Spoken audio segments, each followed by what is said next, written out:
Welcome everyone to Life Beyond 6 Feet. I'm Damien from RKB Paranormal with my co-host Josh. What's This week, up? this week we're joined by Middle Tennessee Paranormal. Guys, welcome to the show. Thank you. Thanks. And I've got Chris, Terry, and Steven with us. That's three members of the five-member team.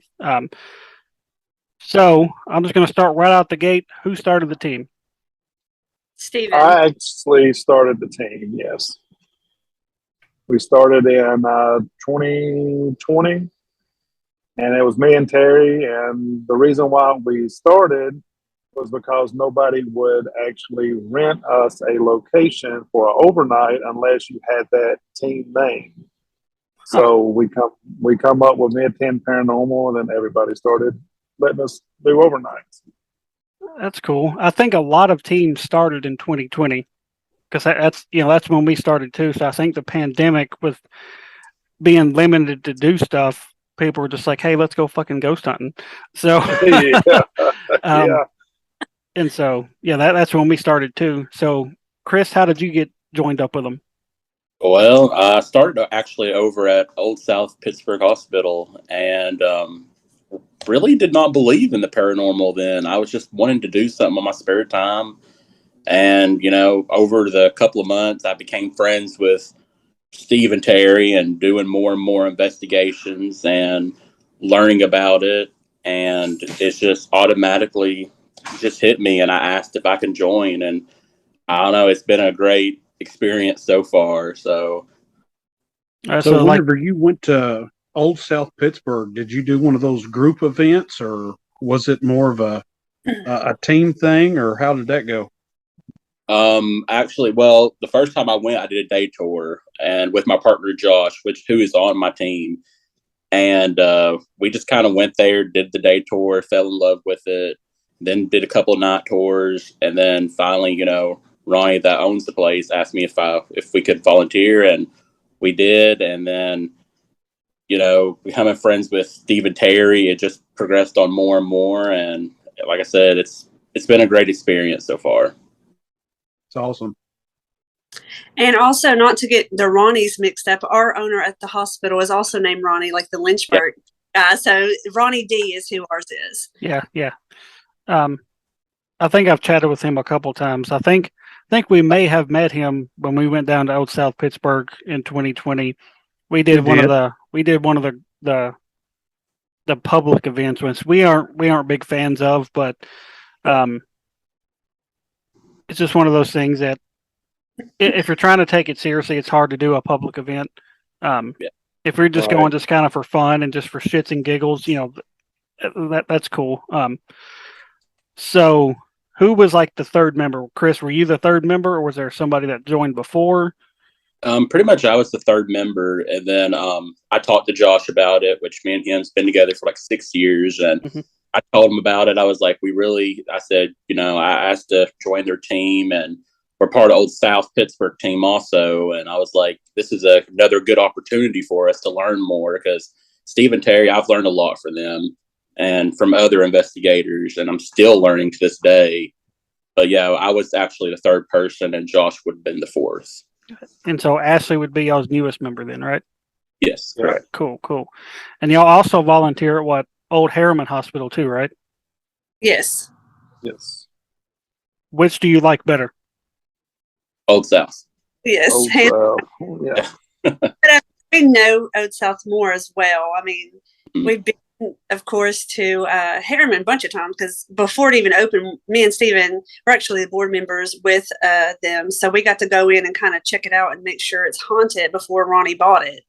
So, but I mean, Old South, hands down. Have y'all ever been to the Old Harriman post office? This is closed, ain't it? No. Closed? No, I think it was up for sale. Oh, Yeah, If I'm not mistaken. I think some ladies owned it, and I've tried to get in there to investigate, but something always kept coming up. But I've heard many stories about that post office. We can tell you quite a few.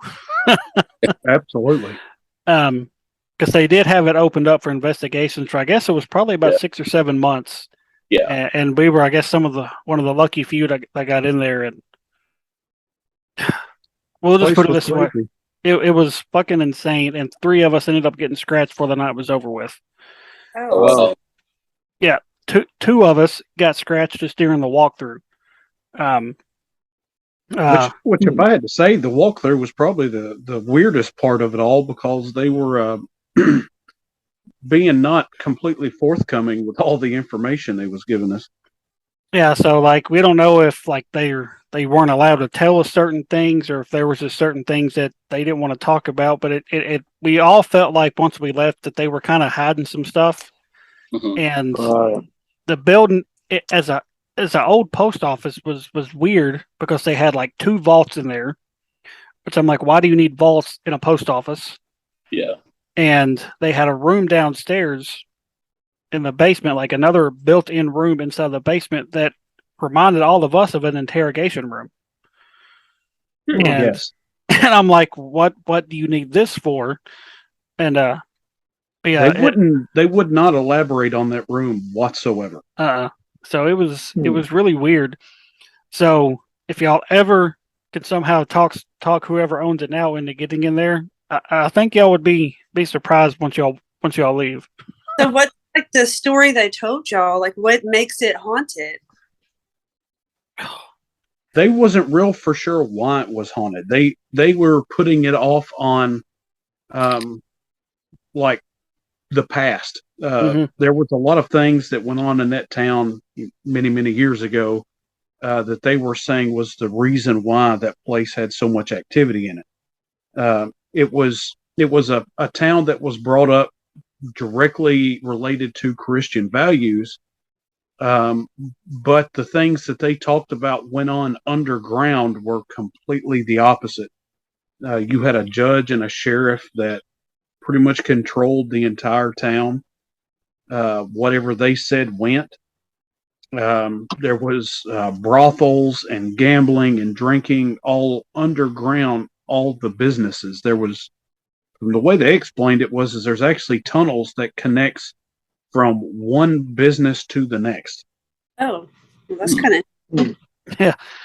So it was a crazy place. So what Now, got you have y'all ever got into the Temperance Hall building? have not? I remember the I can't remember their name. The ones that hosted the investigations at the Harriman Post Office. Kim Mann is the lady's name. I can't remember her husband's name, but they said when the post office investigations got shut down, they were looking into trying to get into the Temperance building and host investigations there. So I haven't talked to her in a while, so I don't know if they're still trying to do that or what. Because they said they were trying to either get there or there was an old church in town they were trying to get a hold of. So who knows? Maybe there will be another place open in Harriman soon for us to investigate. yeah. Wouldn't doubt it, because I love small towns like that, especially like Harriman or even Lynchburg, because I go through all those businesses right through the town there, and they'll have some kind of experience they've had in that building. Oh yeah, yeah. So, question for each one of you: what got you into the paranormal? Whoever wants to go first. Whoever wants to go first. Y'all go ahead.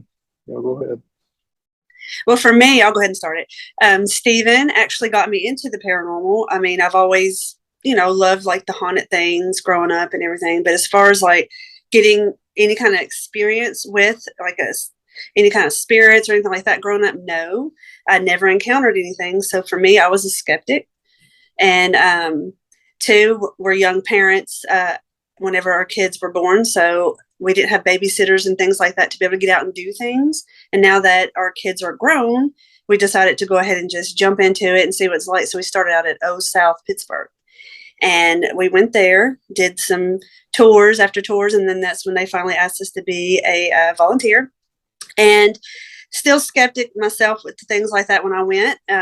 So I kept, going back just so I can see, because like Stephen would catch, like EVPs, and I'm like, man, I didn't get to experience that. So we just kept on going to places. And finally, the Horridge House is where I had my experience, which is in Iowa. It's Benton, Iowa, which where we're going for this next event we have coming up in September. But anyways, I actually seen a not a full figure, but half of a little boy looking through the window at me. Oh wow. Yes. And at first, I just thought somebody was looking at me. So we go, and I'm like, Steven, there's someone at that door. It was a door. They had like their front door. And so we go outside to try to see what it is. And I start telling him as we're going outside, like, what it looked like. And he was like, looks at me like, what do you mean? Why? He's like, if it's a kid, it's midnight. Why would a kid be roaming the streets? And he had overalls, is what I seen. Because I seen him from only because the way the door was made, it wasn't like the full door you could see someone through. It had like I think it's like a metal tin door, so it was like half of a window in it. So I seen just half of the little kid, and he just had like little overalls on with a little white shirt, and his hair just looked like it was white, but it kind of looked like the vintage look though. After I thought about it, I was like, hold on a minute, it looked kind of like I don't know, sepia, I think's the name of like the look it would look like. Mm-hmm. That's what it looked like. So then after we thought about it, I was like, well, no, I think I just seen my first apparition. I was like, oh my God. But, so that was pretty much. And then now since then, we just been doing it and doing it and doing it. So that's how I'm into it. Well, that's pretty wild. Seeing an apparition like that, that'll blow your mind if you ever see one. And I've seen one once, and so it's a trip to see one. Chris, what about you? Well, growing up, I mean, I've never experienced anything like that. I just kind of, when I probably got into my teenage years is when I started getting like curious about the afterlife, what's beyond death, and all that stuff. And going to some cemeteries, didn't really have much to go on because I didn't have no equipment, didn't know what I was doing. And I don't know, it just always in the back of my mind, I always wanted to do something like this until I got to South Pittsburgh. And I guess after that first tour, it really hit me as like, I really want to do this all the time. And, volunteering there, hearing doors closing, footsteps, talking. I saw a half body apparition downstairs, and we call him Jim. I don't know if that was him or not, but I saw like blue jeans and feet one night when I was closing up. Scared me so bad. I about that. But it was stuff like that. It's still, I can't get my head past it. I guess that's what scares me about the paranormal still. And, especially going to Lynchburg and hearing that disembodied woman's voice say hello so clear. It's just stuff like that still blows my mind. And yeah, I do believe it, but I guess I just can't grasp onto it and say, this is real. This is what's happening. And like I said, I'm still learning, and Steve and Terry's trying their best to put up with me and stuff, but we're working on it. We love you, Chris. We don't care. We love you like that anyways. It's too fun. See, that's pretty much how me and Josh kind of got our start. We cut our teeth in cemeteries and stuff too. So, there's one, if y'all ever come to Dixon, which it doesn't have that super spooky effect anymore because they've built a ton of houses down the road. At the cemetery we frequented a lot, but it was a cemetery. Its nickname was Werewolf Springs, and of course the crazy legend behind it was there was a circus train coming through there way back in the day, and the train actually did derail, and a bunch of animals got loose. But supposedly there was a werewolf that got loose and was, stomping through the grounds, killing people, killing other animals and stuff. So that's where the nickname came from. But that cemetery, you can ask Josh some crazy shit what would happen there when we'd be out there at 2 or 3 o'clock in the morning. Probably the craziest story is probably that train whistle we captured. Yeah, absolutely. That's why it was me, you, and Keith, and probably 2 or 3 others out there. And so we're just walking through this cemetery, and my dumbass left the lens cover on the camera. So we go back to my house, and we pop in the little tape in the VCR, and then VCRs and stuff. That's how old we are. So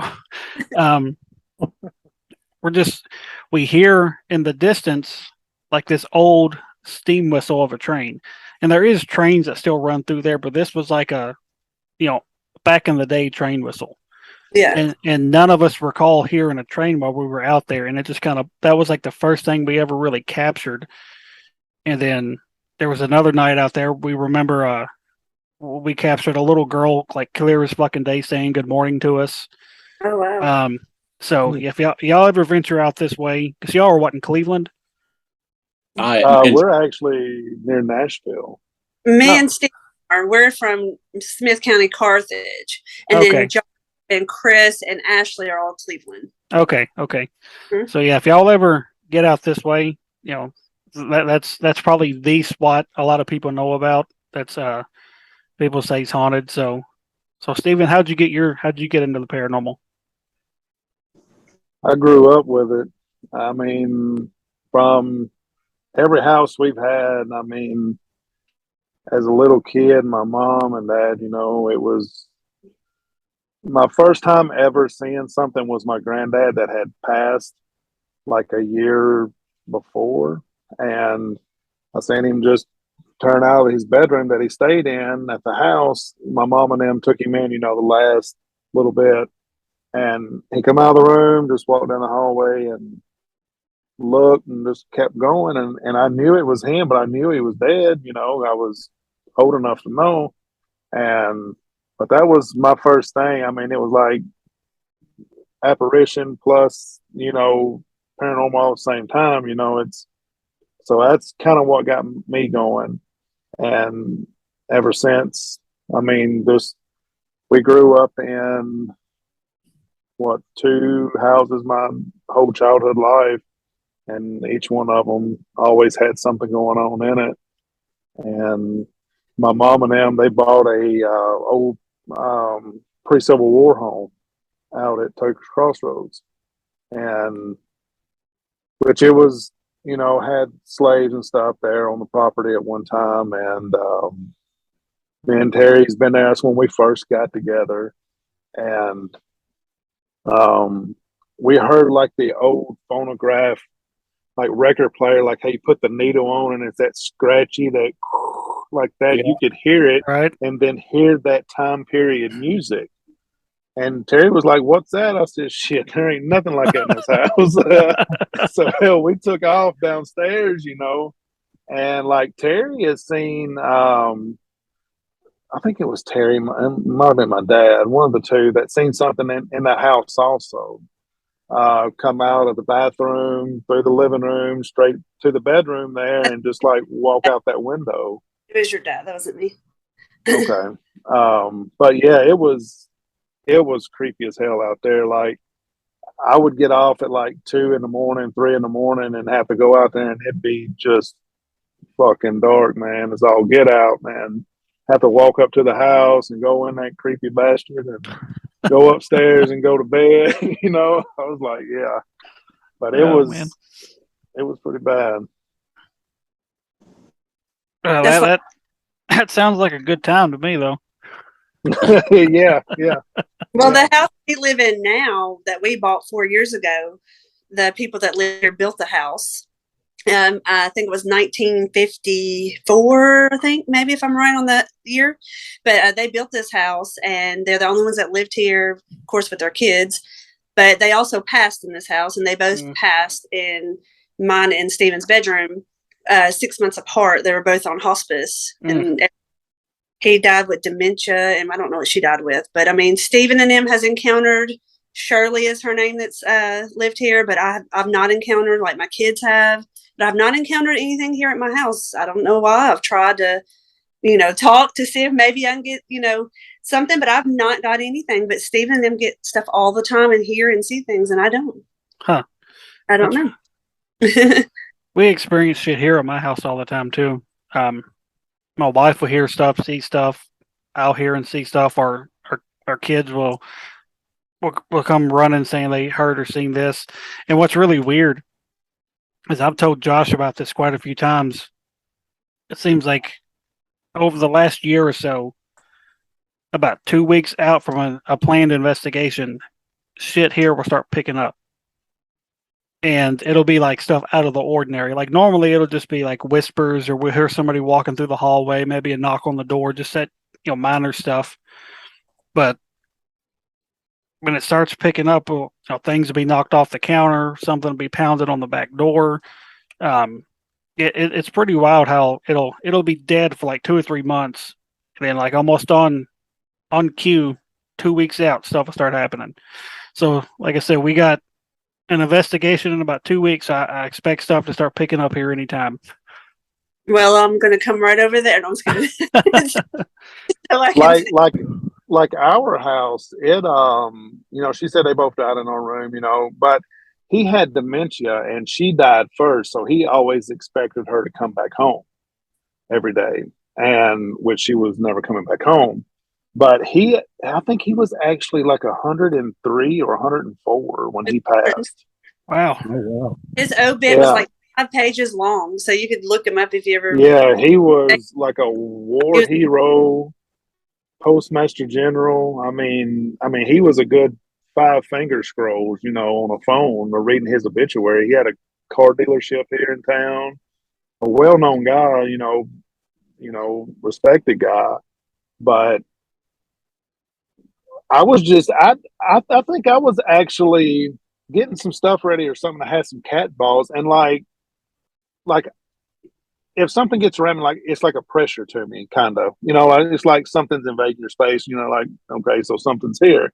Mm-hmm. So I just threw some cat balls out on the bed, and I was like, if you're in here with me, I said, just touch these little balls. I said they'll light up, whatever. And then boom, it was on it. I was like, okay. So I stepped away, and I was like, if this is, Shirley, I said, light whichever ball you want to light up, and like it lit up. So I videoed it. And I sent it to Terry. I was like, well, we got one that likes cat balls. And so, I'll talk to her and stuff, and they always say don't investigate your own house. But, hell, why not? That's the way I feel about it. Does anybody know why they even say that? I think it's just for the pure fact of like the torment that maybe could go through, I guess. I'm not 100%, but I mean, I call Shirley my attack ghost. And like my daughter was in the back bedroom in the hallway, and me and Terry's laying in the bed, and like something like was there, like I could feel like that pressure. And I was like, Shirley, I said, if you're here, I said, Rebecca's in the back bedroom on the right hand side. Go get her attention for me.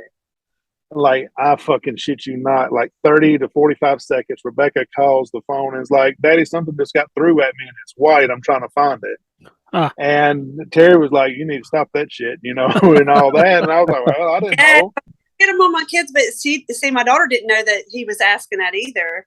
But I mean, one of our twins, he's did that before with, and he told me about it. I was like, would you stop doing that? Don't do them like that. My cousin came over and I was telling him about it. He was like, there's no way.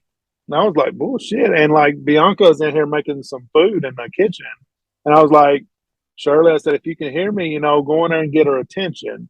And like, man, she come in that living room, I mean, screaming like, Daddy, something burning on my back. And she had a scratch about like that long on her back. And, wow.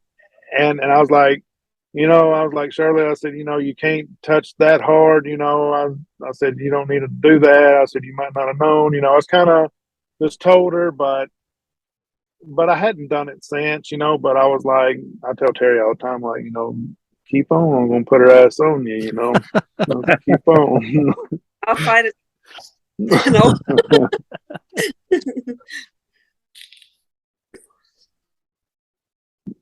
But it's something else here. It is. You'll hear shit all the time. Whistles and, Terry goes to work and I'm here and the dogs are here and stuff. And like, I always let them out and I'll whistle for the one to come back in. I'll hear like a whistle behind me or something. I've got to get in the shower and all this shit. And I'm like, yeah, one day something's going to happen. Bad. Give you a shower is what's going to happen. Probably. All right. So when it comes to like scratches, what do y'all think about that? Do y'all think it's strictly evil, or do you think that whatever spirit caused it just don't know how to use their energy quite yet? I think it's that. It's the energy, especially if you're new to I'm going to say dead game, but Mm. you don't know how to disperse it. Maybe you just blow it all in one lick, and there Right. you go, something like that. And Yeah, see, because said she scratched. Maybe she was trying to grab Bianca's shirt or something, and it Mhm. scratched. Because I don't feel like she was a mean person. Although we did find out she did like to hide moonshine. Because when we moved in, we found some moonshine, and we had let their daughter and them know, "Hey, did y'all want this?" And they were like, "Oh, that was mom's." But yeah, so then she told us Yeah. about it. She was a drinker. So Yeah. then again, she was a drinker, and she could have been mean. We don't know. see, I feel the same And way about yeah, scratches. So so many people automatically want to jump to that's evil or demonic thing, and right. that's not always going to be the case. Like, I don't feel what scratched us at that post office was evil. I think they were more or less just kind of fucking with us, Yeah. And even though the scratches I got, it was 3 scratches on the back of my neck, and of course people automatically jump to demonic on that too. Yeah. It just we I felt think like whatever was there. I don't think it was bad. They just more or less. I don't really know how to describe it. How would you describe it, Josh? Yeah, personality is the I wouldn't say it was bad. I think if it was something a little bit more along the lines of demonic, we probably would have had a lot of different things happen than what we did. Mm-hmm. Nothing in that place really came across as evil. Now, down in the basement was a little different, but everything we went through upstairs and through that tour, I thought was literally just them letting us know that they were there with us. Mm-hmm. Mm-hmm. Now, things about like demonic, like demons. I mean, I've never been up face to face with one or whatever, but like from what I've read and heard and stuff, I mean, like, number one, sage ain't going to help you. Number one on that. A Nope. crystal is not going to help you. I mean, hell, the demon can be over rolling the sage up, and smoking it, hell, that one ain't going to bother it. But it's going to take more than that, I mean, I don't, I don't know, like, if y'all have ever had like sleep paralysis or not, or My what they wife, call sleep, my wife like has. sleep paralysis. Okay. Like I had it for the first time in this house in my life, and my daughters had it also, and Terry. But like when I had it, like it was like I was dreaming, I guess, but I knew what was going on, but I couldn't do nothing about it. I couldn't wake myself up, and I kept telling myself in my dream, "You're dreaming. All you got to do is wake up, and it's over. Just wake up." I could not wake up to save my life, Mm. and so we was in a vehicle, and like everybody that knows me knows I drive. I mean, I hate riding in a passenger seat. Like I have to drive. And so I'm in the passenger seat of this vehicle, and I look up, and we're pulling into Edinburgh's driveway, the asylum. And I'm this like, is what the fuck? dream. Yeah. Okay. So I look over, and it's this guy, but he has like, his teeth are all messed up, but it's like little shards of teeth all through his mouth. Hmm. And like, so I was like, and then I just woke up. I can move, but I was breathing hard and everything. I was like, what the hell is going on? And everything. I was telling Chris about it, and I was like, that's the one. I don't know if that person's at Edinburgh, or because like we had just come back from Edinburgh whenever that happened, like not too long after. And so I don't know why, like I was dreaming that I was pulling back into Edinburgh. So I don't know if that's like a sign, because we're going back on the 22nd before we did that event. Are you trying to say that's like a demon? Maybe you think that's what a demon would be? No, I don't know. I'm just saying, like, they do sleep paralysis, and some people call it, where something tries to overtake your body. What is it, like a well, like an incubus and succubus type thing? But that's like the sexual type. But like Mm-hmm. they try to like overtake your body, and but like the medical term for it is sleep paralysis, and like your people that study demonology and everything like that want to call it something else, for that. So, but I don't know who this guy was. I've never seen him, and we done Edinburgh, but it took me back, pulling back into that driveway, and then I looked over, seen him, and seen his teeth was his main thing, Oh, and then I just woke up. Well, I know dreams say if you see someone in there, you're supposed to have saw this person before in your life, but I don't know how true that is. A lot of stuff I've read on dreams. right. You never know. So there's 5 of y'all in your team. Who was probably the most scared? Because I asked that because Damien is our guy. Like, I can send Damien anywhere, and he will probably scare himself before anything else will. So, who's y'all's person? That would be Mr. Chris. That would be. So, Chris, do you catch yourself scaring yourself more often than the stuff actually going on around you? Like I said, like going back to like, the activity and stuff, it's like stuff picks up like that. Like, especially I'm the worst about sitting in the dark. I hate the dark. That's my worst fear. I have to get over that. Steve's been telling me that I don't need a flashlight. I need a flashlight. But it seems like it gets worse when we sit in the dark. That's when you hear the footsteps. And I'm sorry, I just have to have something to shine to see what's coming at me if somebody is coming. Right. But yeah, I'm the worst at it. Like I said, I've been trying to do my best, but if you put me in a room in the pure dark and popped a balloon, I would probably shit myself. That would. And see, and this is why I'm hoping y'all's page reaches 10K, because Josh, he said if their page reaches 10K, what was it? You'll be go in a casket by yourself. Was that what it was? No, chained up. Chained up. Home. Chained. Yeah, that's right. And by himself with just a live feed on him. So chained up in a room in the dark alone. At the Lynch. Yeah, in the parlor room. Oh, in the parlor room. Okay. Blow at that freaked him out. Yeah. So that's where I wanted to go. So, yeah. And I told him, I was like, if you do that, I was like, I'll do the same thing in a location we go to, since I get spooked the easiest.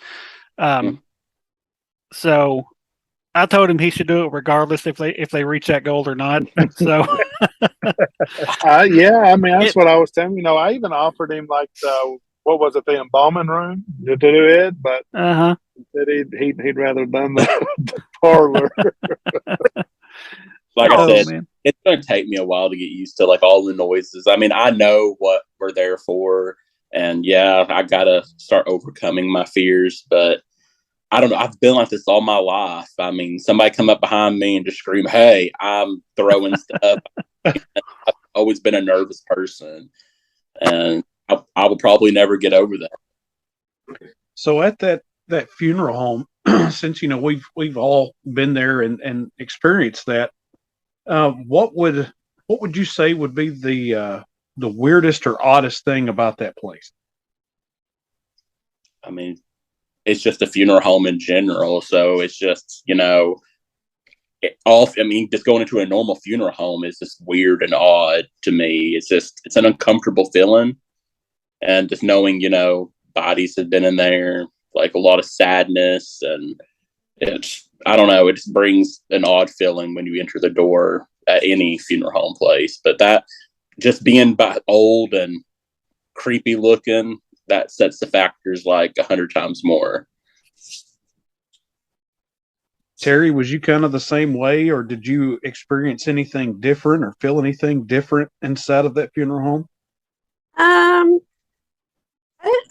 I don't have a thing where I walk somewhere and I feel something. I don't know what it is, but I never feel like I don't never feel scared, I guess you can say. But when we were walking around, I'm not sure exactly what me and Chris were doing, but we were walking down the stairs from upstairs, and then we were walking past the parlor, and I did hear something say shh, because when we were just walking amongst ourselves laughing, and it's almost like something told me to shut up because I get too giggly sometimes, and like shh, and I was like, oh, did you hear that? Chris is gone. I was like,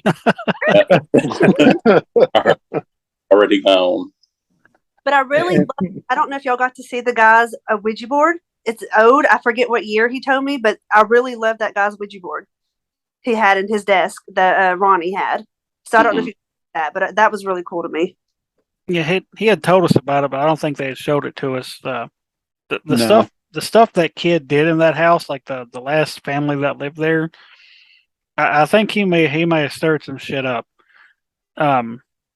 Because we had quite a few odd things happen, especially to Josh, and it was just and the growling that they say they hear that they think is the dog.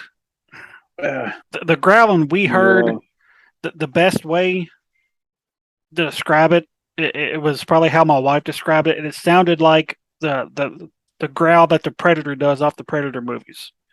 Oh, And I've never heard a dog sound like that. And we didn't so I tried to get the growl, but we didn't get it. I don't think we ever actually caught it, but we all at some point heard this growling coming from that clown room, and so it was. Well, and we picked up a lot of a lot of EMF readings in that room at a lower level. Mm-hmm. About knee level, we were getting all kinds of EMF spikes in that room. I did lay in that upstairs. I like to lay in that bathtub every time I went because they said the person died in there. So I always lay in the bathtub. But it's like when someone tells me somewhere someone's passed or something, I like to go visit that spot. Mm-hmm. So that's what I like to do when I investigate. I like to sit in the dark. I like to be in this most scariest spot. That's me. Right. Now back to the K2 meters and stuff. So like, were you getting that in like the clown room where that box was at? Like they supposedly say that's where it hits at all the time. I think we were kind of getting it all around the room. Yeah, because I ended up tracing it because it was almost like I was trying to figure out, to make sure it wasn't nothing electrical or anything like that. So I'm literally down, bent over on that lower, trying to get to the lower spectrum of it there. And I ended up walking all the way out to the garage area and then finally lost it. But then as I started going back into that room, I picked it back up again eventually. And it was just weird because it was only in certain areas. I would walk all the way around the outside of the room next to the walls. And then I'd go back to where that box was. And that seemed to be the only place that I was definitely picking it up on. Did you get any What is activity? above the box? What room? In the clown room, there was like this big freaking wooden box there. Remember the box? What's above it though? Like the room above it. What's above the box room? I don't know. I can't remember. I did try to stretch up as high as I could go to make sure that there wasn't no interference coming down. Because that's one of the big things I like to do, and of course Damien does too, is make sure that we're not picking up any interference from one room to the next, and there's no electrical box or something that maybe we're missing. So we try to look over everything as much as we can. Right. And the higher I went, the less signal. It was the closer to the ground I got was where I was picking up the majority of that signal. And I even laid it on the floor, and whenever I laid it on the floor, it kind of stopped. I literally had to hold it at a certain height from the floor, and that's where I was picking up the majority of the readings.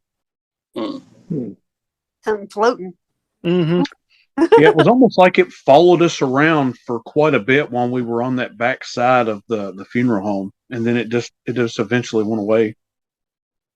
Now, did y'all go in there when it was the haunted house? Like it had all the haunted props and stuff in it? Nope, that was our first time. First time? Okay. Well, you better be glad you went this time because the one before we went, it was bad. Oh, Like It was dirty. spider, brown recluses, and they was like, "Oh, you just make a pallet in the floor and sleep." I'm like, "Yeah, no." No, So, I'm more terrified of spiders and snakes than I am the paranormal. So yeah, Right. yeah, yeah. So we actually slept outside in a damn tornado. They was knocking on the windows or something, screaming shit. tornadoes. And, Oh man. yeah, it was weird. So what's everybody's top bucket list place? Like a place you have to go before you give this up. Hmm. Goodness. Yeah, that's a hard one. There's a Well, while y'all think about it, Alcatraz. like Alcatraz, that's a good one. Everybody's probably says this, but I don't know. When I was little, the Stanley Hotel. I want to go Overlook. That's one of my other big ones. Mhm. I don't know. There's a lot more others. I mean, I just can't think of them offhand. So those are my top two so far. Mine would probably have to be the Winchester Mansion. Oh yeah, I definitely want to get west and check that out one day. yeah. That's a weird house just in general. Yeah. You have all these staircases that lead to nothing, and doors that open to the outside where there's no stairs going down. Yeah. So yeah, that's an odd place. Steven, what about you? I'm gonna have to go across the water, maybe to like Shanghai tunnels or something like that. Because the states we could do, Mm-hmm. but Shanghai tunnels, they say a lot about them, so I'm gonna have to go with that. See, for me personally, I think my top one is Trans Allegheny. I was going to mention that, but to me, I feel like in that because we were going to go to that in the penitentiary as well over there. Mhm. We was going to go to that, but we ended up going to College Hills. But yeah, I mean, I would love to go to. I mean, Trans Allegheny is my other one too. So I think you could spend a week at that place and still not hit every bit of it up. Right. Yeah. And just with the history of it and all the sadness there, I just don't think you could leave that place and not experience something. Yeah. but don't you have aren't you the one that has the tattoo of Waverly? Yep. Yeah. So we've been there too. We've been to Waverly. I liked Waverly. Waverly was dead that night. Nothing. Yeah, dead for us. But I mean, just saying, where I've been wanting to go since me and Steven, when we got married. That's where I wanted. Whenever they were doing little tours back then, like way back, talking about if you stay for a certain amount of time back then, they were going to pay you to stay. Like if you stayed, you could pay so much, but then they would pay you back money. Then back in the day, and I was wanting to go there for our honeymoon, but never did. But we just now recently got to go. See, I've been there 3 times. I went once in 2017, then twice in 2018, and experienced shit the entire night. And it was public investigation, so there was a lot of people there, but it's so huge, you can be spread out very good and not really get much contamination, which is really good. But and of course, when I went, this was before we'd started the team and all this stuff. It was just a place that was at that time a top of my bucket list of something to do, and because it was a place me and Keith is who our team is named after. If y'all don't know the backstory of our name, Keith was mine and Josh's best friend growing up, and this was something we were always into. And he was a police officer in our hometown of Dixon, and he was shot and killed in the line of duty. And he was actually the one that introduced me to Waverly Hills, and it was a place we had always talked about, wanting to go to. So that when he passed away, it automatically jumped to the top of my list. Ooh, that gave me. And so, getting to go there for the first time, I got emotional and got choked up, and not because of the building or because something was affecting me, but it was, I accomplished something we had set out to do. And we all want to go back as a team, but there's, a lot of drama going on up there right now. And so we kind of want to steer away from that and just kind of wait till that kind of gets settled and all that stuff. So now there was I'm trying to think without telling it wrong. Me and Terry done a residential, which I'm not going to say no names, but there was a Dixon police officer, I think, that died in the line of duty. He was killed. he was killed in a car crash here recently. Did you say he was killed in a car crash, or did you say he was shot? Keith Killed was in a shot car and killed. crash. Okay. We had a guy that was a trooper that was killed. That we went to their house, but when we went to the house, wasn't for that. But it ended up being after we helped investigate the house because she had activity, and I did the Estes method. It was turned out whenever I took the headphones off, she's over here crying. The lady, I'm like, "What's going on? What did I do?" And she was like, "I just spoke to my brother." We're like, "What?" So she took us downstairs and she showed us a picture of her brother, and he was killed in the line of duty of getting hit. He's a trooper, so that was emotional. That must have been Andy Wall. I don't. This was here recently. Was it Raw recently? Yeah. Maybe it has to be about 2 years now. No. Huh. Right. Well, I would say within 5 years, because he wouldn't recently passed when we went there. Yeah. I would say within the 5 years. If I heard his name, I could tell you. But he was killed in a car crash. But he was a trooper, but he was in Dixon, Tennessee. And the ones I know of would have been Andy Wall or Todd Larkins. Do not remember girls' names. They've both been gone longer than 5 years. So yeah. See, I know her name, but I think it's her married last name, so it's not going to help out. Man, I can see his face, and I'm trying to see his name on that cup she showed us. God, I can't think. Cannot think what it is. So do y'all do a lot of like personal residence? No, we don't. Unless it's somebody we know, we'll go out, and help out or something like that. But far as like, we don't do no advertising for it in town, anything like that. Like, we don't put our name out there for that. Right. It's kind of like we just like Facebook and stuff. Yeah, we got a decent little following, but it's people like us that like to watch stuff and do the paranormal, is who follows. But we've done maybe less than 5 residentials since we've been together. And see, we're kind of the same way. We don't really want to do residential places very much. If it's someone we know or family or something like that, that's a little different.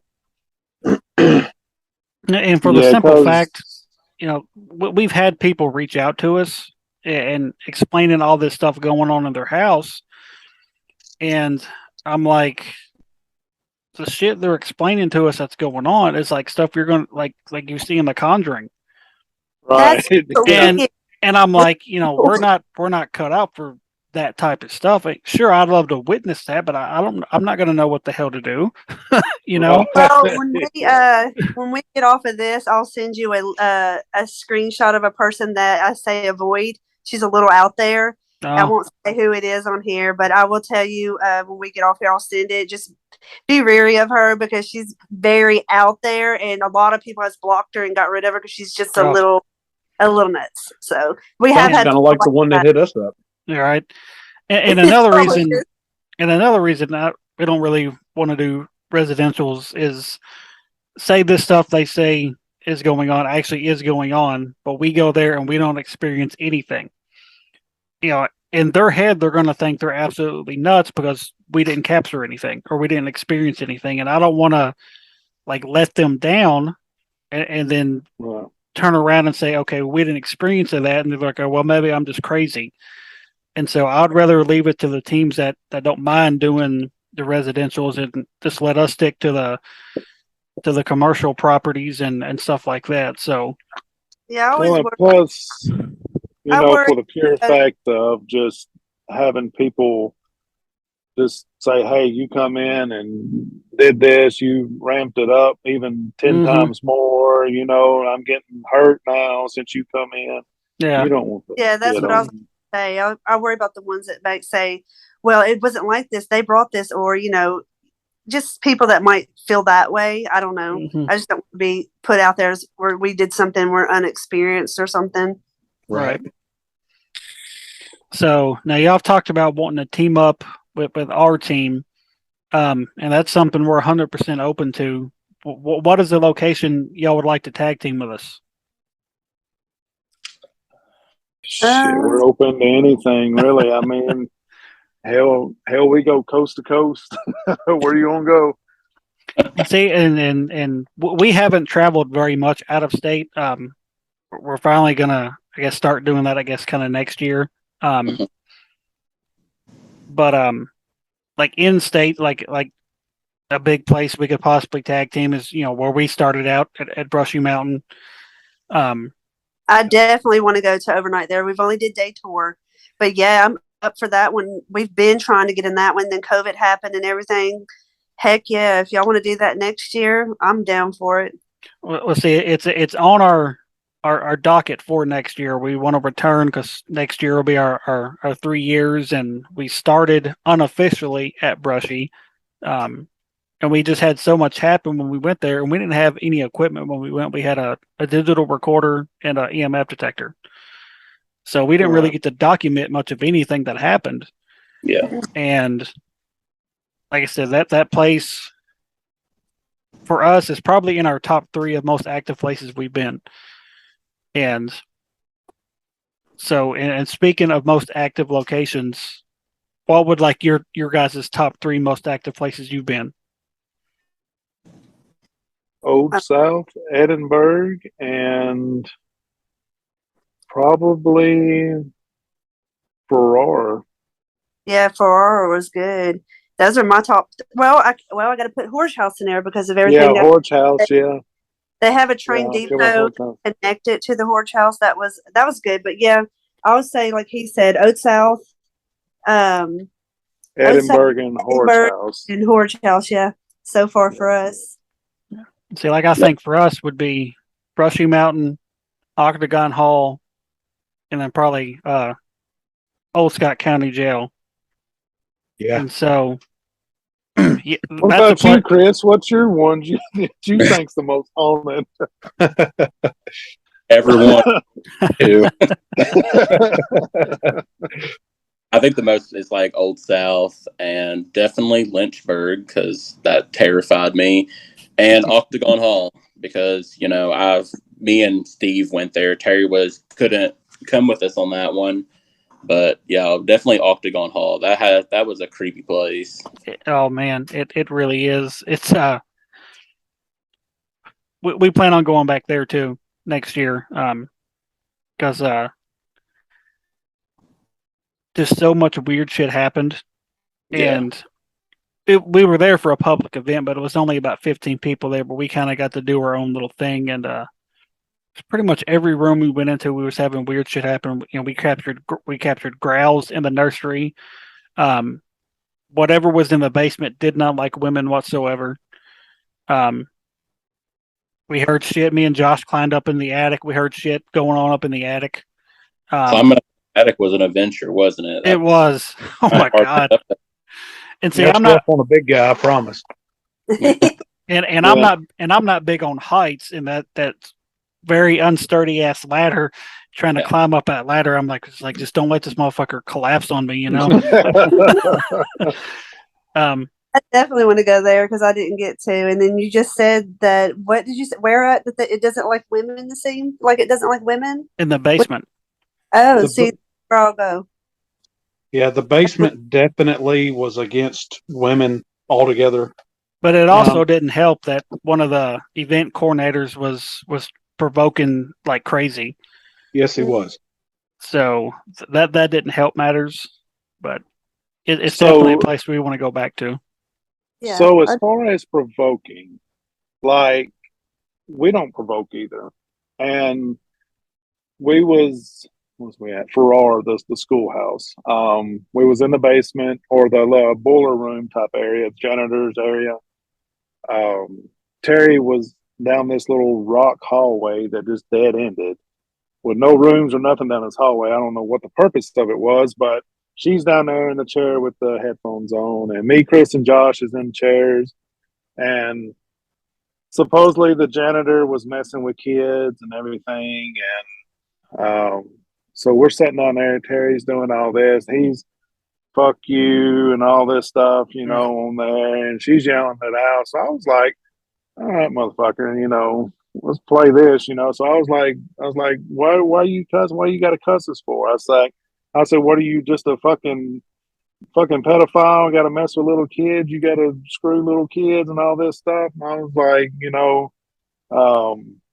and like it wasn't a minute after I asked that, we're sitting there and it's fucking dark, and like something like kidney punch on my left side. I mean, as hard as it could, and I don't scream. I don't. I mean, or jump up or anything like that. But like this son of a bitch hit, man, and it was hard. I mean, I screamed and I jumped up, and Chris lets out a war scream, and Josh too, and I'm up on my feet, and I'm looking behind Chris, and he's thinking something's behind him and everything. I'm wow. Man, something just tore my ass up with a hit, and but I guess he didn't like the pure fact of it. So I was like, well, the only time I've done it, and look what happened, But I just saw lights. Like I had my eyes closed because I always do the S's method with my eyes closed or blindfold. And I just kind of saw like something in front of me, like a light. And I'm look up and I see all them all scattered in a circle. And I take the headphones on, what's going on? And they told me, and I was like, here I am down here by myself. But okay. And that was an old elementary school. That's in Iowa, right? Yes. Yeah. Okay. Yeah. So if you Maxwell. go out. No, that's in. Well, it used to be Maxwell, wouldn't it? Is it Maxwell? Yeah, I think it was. Yeah. If you do go out of state, like if you want to, like Iowa's a good place. Number one, everything is cheap, like cheap. Yeah. Edinburgh is like $225. Plus, you get a 3-bedroom house right behind it you can stay in overnight. Oh wow. Yeah, I mean everything.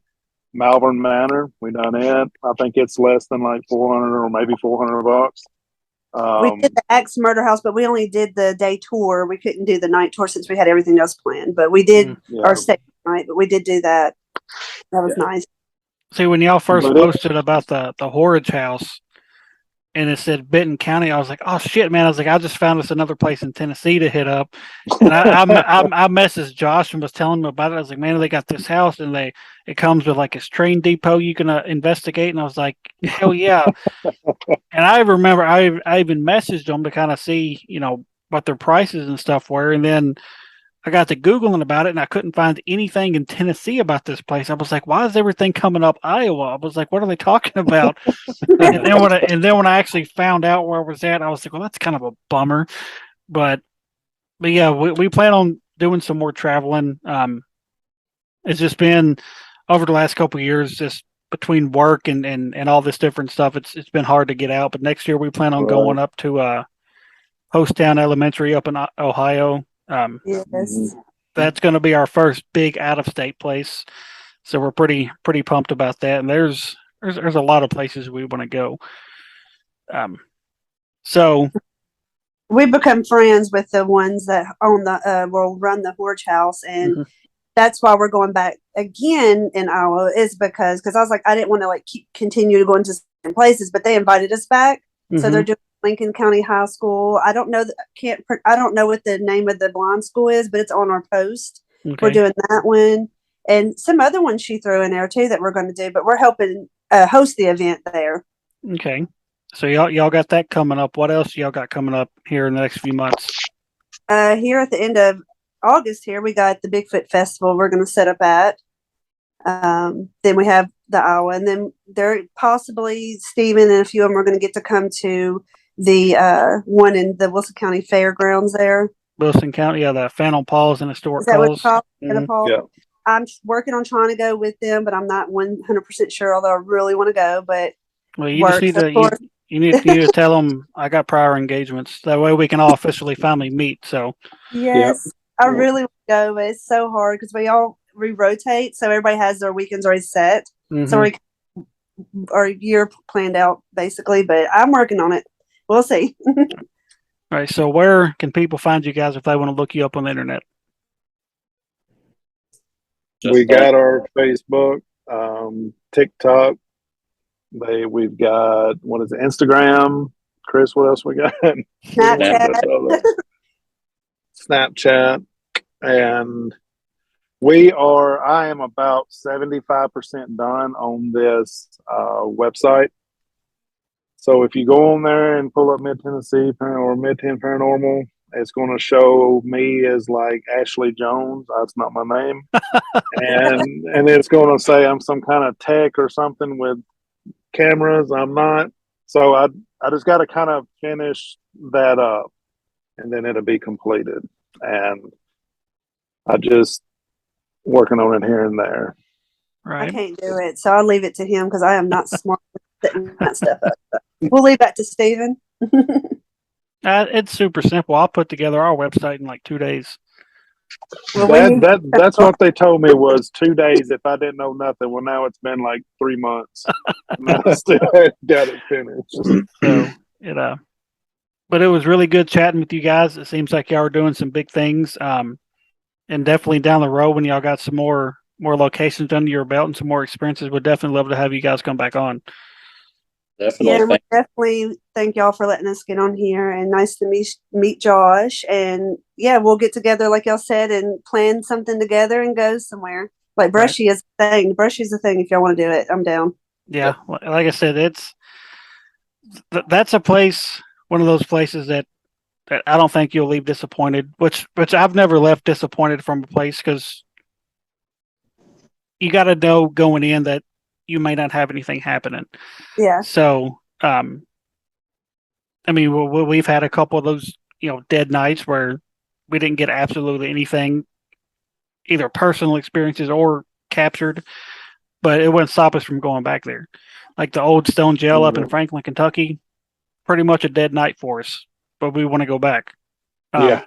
And speaking of the old stone jail, about 2 weeks after the convention in Lebanon, they're doing a paranormal meet and greet up at the old stone jail that we're going to go to. Y'all guys try to look up about going to that. And there's no set cost. It's just they just ask for like a small donation to the historical society, and you can attend. It's not really a convention. It's more just people just kind of hanging out, meeting different teams and investigators and stuff. So where's it's going to be at the Old Stone Jail up in Franklin, Kentucky.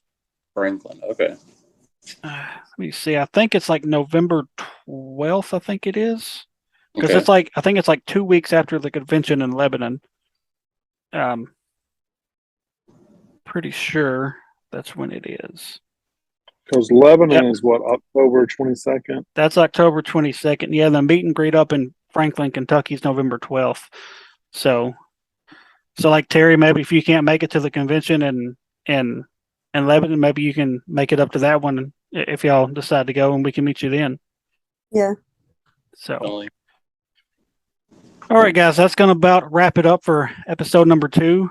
Again, I want to thank Mid Tenn Paranormal, Chris, Steven, and Terry for joining us tonight. Go look those guys up on Facebook, Instagram, and all those social sites they mentioned. They're a great group of people. They're doing some pretty cool stuff, and give them a follow and just check them out. So that's going to wrap it up. Thank you guys, and we'll talk to you next time. Awesome. Thank you. Thanks. All right, talk to y'all later. See ya. See ya.